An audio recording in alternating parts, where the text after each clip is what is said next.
Hi, I'm Grace with Heartland Buys. One of the biggest questions we hear from landlords in Mobile is, can you sell your house if you still have a tenant living in it? The answer is yes, and I'll explain how. Being a landlord isn't always easy. Late rent, property damage, constant repairs, and tenant headaches can make you feel stuck. And if you want to sell, listing with a tenant in place can be complicated. Showings, cleanings, and lease agreements make the process stressful and unpredictable. At Heartland Buys, we make selling with tenants simple.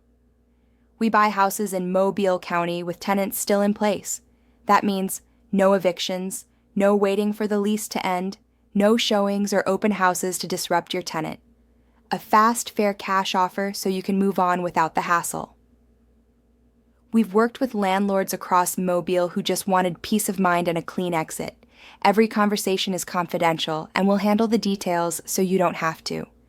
Whether your tenants are great or giving you grief, you can still sell. So, if you're tired of being a landlord and want to know how easy it can be to sell your mobile home with tenants, visit our website today. You can find the link down in the description.